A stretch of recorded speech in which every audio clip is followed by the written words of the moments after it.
I still remember the first letter she wrote. It was winter, and the postbox near her apartment had frost crusting its edges.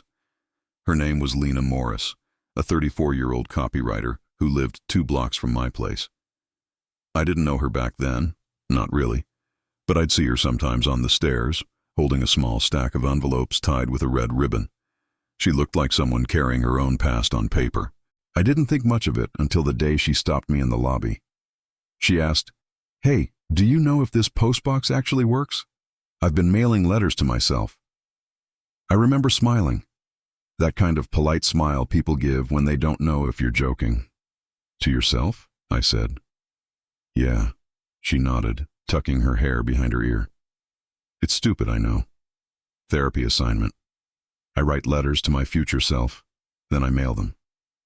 I told her it wasn't stupid, but the truth was, it did sound lonely. Over time, we started talking more, mostly small things. Coffee in the mornings, grocery bags, weather. But sometimes she'd tell me what she wrote in those letters. "I write about the things I want to change," she said once. "The person I want to be. Like a future where I don't check my phone waiting for someone who will never text back." I didn't know what to say to that, so I just nodded, because you could feel it. That kind of ache that doesn't need explaining. Then one day she came running down the hall, hair messy, eyes wide. She had an opened envelope in her hand. "I got one back," she said, breathless. I laughed, thought she was joking. "From your future self?" Her voice dropped. "It's in my handwriting. Same paper, same ink." But I didn't write it. I could see her hands trembling as she passed it to me. The letter said, "Dear Lena, stop waiting for him to come back. You already know he won't. Don't go to the cafe on Wednesday. You'll understand why later. P.S. The bracelet isn't lost. Check the coat pocket."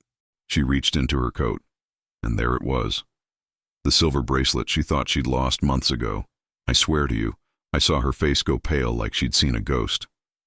That night, she couldn't sleep. She called me around midnight, asked if I could come over. When I got there, her apartment was filled with papers. Dozens of letters scattered across the floor like a storm of words. Some unopened, some half-burned. She said, "I don't remember writing them, not all of them. But look at this." She showed me another one, dated 3 months from now. "You'll finally learn the truth about him, and it will break you. But it will also set you free." I didn't know what to believe. Part of me thought she was playing some strange game. But the fear in her voice, the shaking of her hands, that wasn't acting. Over the next few weeks, Lena became obsessed. She stopped going to work, barely ate, just sat by the window waiting for the mailman. Every new envelope sent her into a spiral, like she was both terrified and desperate to know what was inside. One morning, she called me again. Her voice was hoarse. "It happened," she said. "What happened?" "The cafe, the one from the letter." She told me she had gone anyway, even though the letter warned her not to. And there she saw her ex, the man who had left her 2 years ago, sitting with another woman. The same woman she once thought was just his colleague. It wasn't the heartbreak that broke her. It was how accurate the letter had been.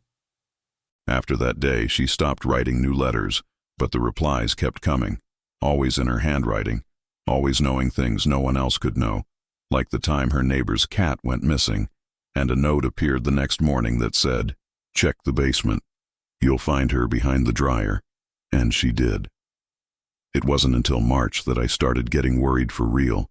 She showed up at my door one evening, holding a new envelope, unopened. Her voice cracked as she said, "This one's dated tomorrow." I told her not to open it. Maybe it was time to stop. But she said softly, "What if it's something important?" She sat on my couch, turned the envelope in her hands, then tore it open. Her face froze as she read. Then she whispered, "It says I won't be here tomorrow." For a second I thought I'd misheard, but she just sat there, staring at the paper, her eyes hollow. I asked her what it meant, but she didn't answer. She just said, "Maybe this is how I find peace." I didn't let her go home that night. I made her sleep on my couch. The next morning I brewed coffee early and looked over at her. She was still asleep, curled up, breathing quietly. I felt relief wash over me, but then the phone rang. It was her landlord, saying her apartment had caught fire in the middle of the night, an electrical short. If she'd gone home like she planned, she wouldn't have made it. That was the day she stopped doubting the letters. But it was also the day I started to. After the fire, Lena stayed with me for a while. She said her apartment smelled like ghosts now, that even after it was repaired, she couldn't walk past it without hearing something whisper her name. I tried to convince her it was trauma or shock, anything logical. But she just smiled faintly and said, "You still think logic explains everything, don't you?" Maybe she was right. I'd see her sitting at my kitchen table every morning, tea untouched, staring at an empty envelope like she was waiting for it to fill itself. Some days she'd laugh and say, maybe future me got bored. Other days she'd look terrified of what might arrive next. One afternoon, while I was at work, she called. Her voice was calm, too calm. "I sent one more letter," she said. "To who?" "To my past self." I froze. "What do you mean?" She sighed. "If my future self can reach me, maybe I can reach her too. The version of me that still believed everything could be fixed." I didn't know what to say. It sounded insane, but something in her tone made it sound sacred.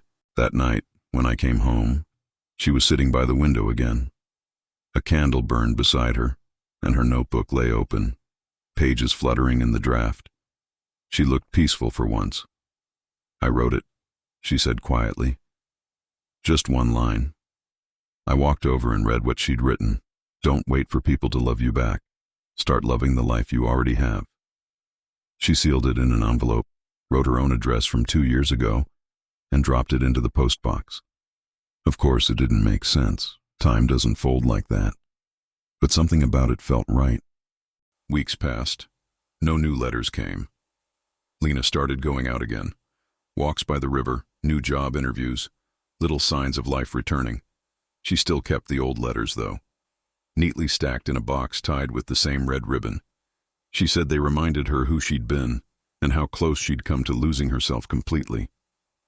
Then one morning, I found an envelope in my mailbox, my name written in her handwriting. Inside, a single note. "Thank you for saving me, even when I didn't believe I could be saved." I smiled. She must have dropped it before leaving town. She'd mentioned moving somewhere quieter. But then, as I looked closer, I noticed something strange. The postmark wasn't from our city. It was dated 2 years later. At first, I thought maybe it was a mistake. Maybe a post office glitch. But then I remembered her words. If my future self can reach me, maybe I can reach her too. I still keep that letter in my desk drawer. The ink has faded, but the feeling hasn't. Sometimes, when life gets too heavy, I take it out, read it again, and think about how fragile time really is. How maybe the things we send into the world, even words, have a way of coming back when we need them most. A few months ago, I got a call from a number I didn't recognize. When I answered, a gentle voice said, "You don't know me, but I found something that belongs to your friend, Lena. A box of letters." My heart sank. The woman explained that Lena had passed away a few weeks earlier, quietly, in her sleep. She'd been living in a small coastal town, writing again, helping people with grief counseling. The woman said, "She left instructions for me to find you, and to tell you to check the last letter in the box." When the package arrived, I sat there for almost an hour before opening it. Inside, all the letters were neatly arranged, but one was marked, "For him, the last one." My hands shook as I unfolded it. If you're reading this, it means I finally understood. Life doesn't wait for us to heal before it moves on. We have to keep walking, even when it hurts.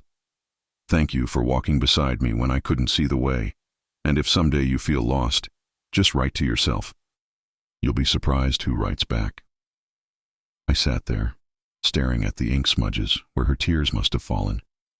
I didn't cry right away. I just let the silence fill the room, and for the first time, I understood what she'd meant all along. The letters were never from her future self. They were messages from the part of her that still believed in hope, traveling through time the only way they could, on paper, through faith, through love.